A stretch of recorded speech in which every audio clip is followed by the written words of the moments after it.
Iqbal, juru bicara internasional Komite Nasional Papua Barat, KNPB, yang juga juru bicara dari Petisi Rakyat Papua, Victor Yeymo, menanggapi tewasnya Kepala Bin Daerah Papua Brigjen TNI I Gusti Putu Deni Karyanugraha dalam kontak tembak dengan Tentara Pembebasan Nasional Papua Barat di wilayah Puncak, Papua pada Minggu, tanggal 25 April tahun 2021.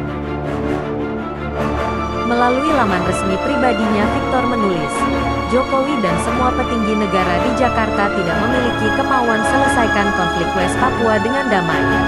Mereka masih mau panen darah, korbankan kemanusiaan sebagai tumbal kepentingan segelintir elit borjuis birokrat di Jakarta.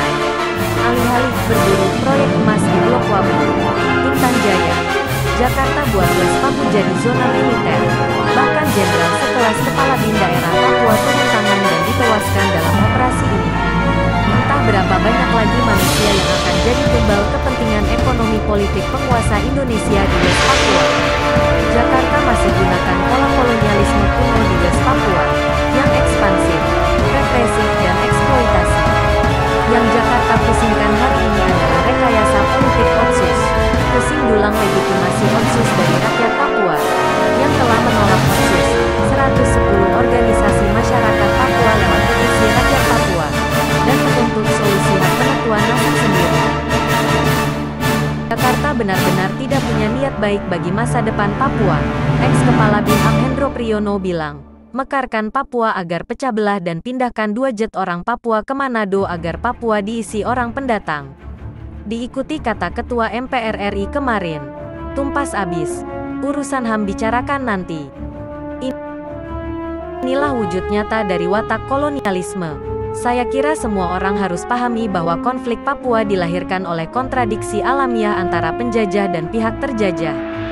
Filsuf Karibia Frans Fanon katakan, akan selalu ada kontradiksi antara kolonialisme yang semakin kokoh menanamkan kuku dan semakin tingginya spirit dekolonisasi dari bangsa yang terjajah. Sebagai seorang revolusioner, Fanon menyadari bahwa satu-satunya cara untuk menyelesaikan konflik yang terjadi terus-menerus tersebut adalah dengan menghapuskan penjajahan itu sendiri. Sebab, penjajahan adalah akar dari konflik-konflik tersebut. Jakarta seharusnya berperan aktif sesuai amanat UUD 1945 untuk menghapuskan penjajahan di atas dunia dan ikut menciptakan perdamaian dunia. Seperti dekolonisasi damai Prancis bagi Kanaki dan PNG bagi Bougainville. Jangan hanya jago bicara damai untuk Myanmar sementara mulut dan tangan berlumuran darah di West Papua. Itu bukanlah kemanusiaan yang adil dan beradab, tapi biadab. Orang Papua yang berjuang damai maupun bersenjata itu manusia yang memiliki alasan dan kesadaran politiknya.